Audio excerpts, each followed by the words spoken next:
Hey everybody, Ash here with Gents. Sorry about this kind of dirt stash thing I've got going on. I decided to grow my beard back out, so you're gonna have to deal with this for a little bit. And this. So today I'm coming at you guys with just a normal fragrance review. I've not had too many of those on my channel lately, so I figured, why not go ahead and do one. Today we're taking a closer look at a fragrance that was on my top 10 niche list for winter 2018/2019. It's from the house of Ford & Manle. It is the fragrance Amber Absolutely.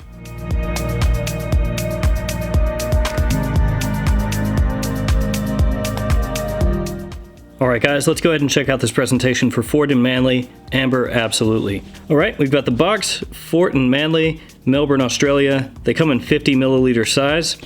You've got the name of the fragrance. This one is an Extrait de Parfum. On the top, you have a little jester hat. There's nothing doing on the back or the sides. On the bottom, you've got the ingredient information. One thing I did notice is that on the bottom here, it says Eau de Parfum, and then here, Extrait de Parfum. So it seems to just be a misprint, but if you see that on your box, there's nothing to worry about. That's how mine is too. The box opens up like so. Then the bottle sits down inside like that, very snug. There's no batch code on the box, and then on the inside has kind of a velvety feeling foam. Now here is the bottle. These things are beautiful in my opinion, the Ford & Manle bottles. They have this really detailed, very nice looking metal plaque on the front, as you can see there. Looks really nice. The cap is shaped like a crown. It does not click into place, it slides into place. I wouldn't pick these bottles up by the cap anyway. They're quite expensive. You don't want to drop one on accident. The bottle itself is a very dark black glass. There's nothing on the sides or the back, and nothing on the bottom either. The atomizer on these is decent as well. It's not amazing, but it gets the job done. There we have it, the presentation for Ford & Manle Amber Absolutely. It's a great looking presentation in my opinion. So for those of you that are unaware, Ford & Manle is a niche fragrance house based out of Melbourne, Australia.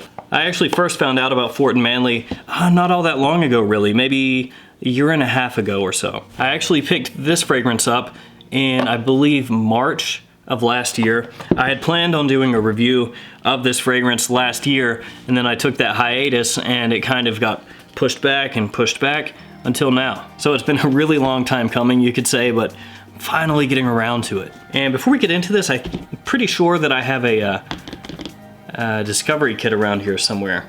So let me make sure. I was right. So this is my discovery kit that I got. It was kind of my introduction to Ford & Manle fragrances.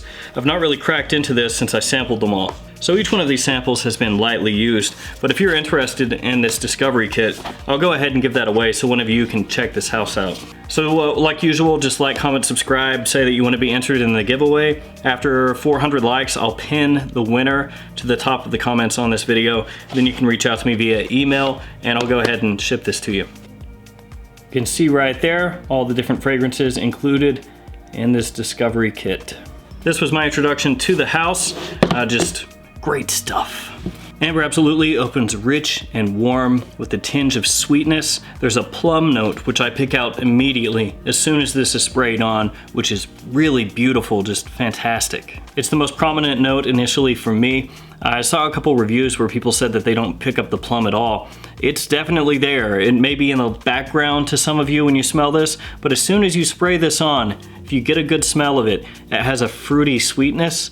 That's the plum. That plum mixes with blackcurrant off the top. It has kind of an exquisite sweetness to it. It is at times edible and also uniquely alluring. There's also a healthy dose of resinous sweetness backing up the plum and blackcurrant. Now sometimes in fragrances, all those resins can come across a little cheap or sometimes too powdery, overpoweringly so sometimes. But in this fragrance, all those resins combine to make this feel like a very full-bodied amber. It doesn't feel overly powdery, it doesn't feel cheap. It just has a very warm, inviting, again, alluring kind of feel to it. There's also a nice rose note in this fragrance. It's not a really dominant note, it just adds further complexity to the amber, resins, and plum. The rose adds a little bit of a floral nuance to the fragrance. It never starts to shade feminine. It never gets powdery from the rose. This is definitely a unisex fragrance the whole way through. It's basically just there to liven the composition up a little bit. The rose just helps give a little bit of evolution in the fragrance from the opening to the mid to the dry down. In the mid, there's also a fine, classy vetiver that just kind of sneaks out behind the amber backbone. It lends just a little bit of a woody base to those swirling ambers, resins, and sweet fruits. Jazz hands. The amber to me comes across both thick and rich, but never overpowering or cloying. And all the resins that are working in this fragrance to create such a great amber give off a little bit of a honey-like sweetness in their feel. Now, just to be clear, it never comes off as syrupy sweet or synthetically sweet. If anything, the honey that I imagine with these resins is like a very dark, natural honey. And it lends just a tinge of that sweetness to the fragrance. Once you get into the dry down, the plum starts to back away a little bit. It's not as prominent as it was in the opening through to the mid. The fragrance also does pick up a little bit of a powdery feel in the dry down. Now, it never becomes truly a powdery fragrance, it just gets a little hint of that. And to me, in the dry down, amber absolutely does become more of a true amber type fragrance, with the amber and the resins taking center stage with that woody base underneath it. It even has a light smoky touch to go along with that amber warmth and resinous sweetness. Amber absolutely is great from the open to the mid to the dry down.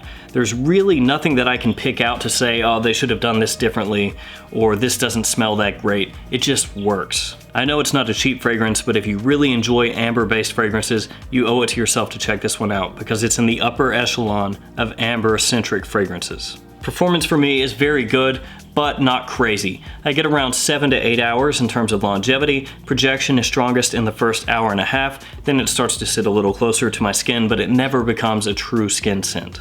And for me, amber absolutely is best in fall and winter, just really works in that cooler weather. And personally, this is one that I wear in day or night. It's not one that I think is specific to a time of day. The bottle on these is amazing, one of my absolute favorite bottle designs that's on the market right now. It's just the metal plaque, for whatever reason, I just think is fantastic looking, highly detailed, great quality. And I said this in my top 10 niche list. Amber absolutely, when you hear that name, you may think, oh, it's a clone or a take on Tom Ford's Amber Absolute, but it's definitely not. They're 100% different fragrances. There's nothing similar about them really, other than they're both amber-based fragrances. I'm only saying that because maybe some of you haven't heard of this house or haven't heard of this fragrance, and when you hear Amber Absolutely, you know, your mind is automatically going to go to that Tom Ford. They're two different things. All right, guys, there we go. Fort and Manle, Amber Absolutely. Amazing, fantastic fragrance. That's why it was in my top 3 for niche fragrances of this year. A fantastic pickup. There are a lot more from this house that I want to get. I mean, honestly, about all of them. I'm gonna have a video coming up very soon, which is my fragrance wish list for 2019. The new Fort and Manle 40 Thieves might make an appearance on that video as well. And I believe Fort and Manle is going to be at Essence this year, which is in April. I'm going to be attending Essence, so if possible, I'll see if I can cover Fort and Manle there as well. Just a house that I'm really impressed by.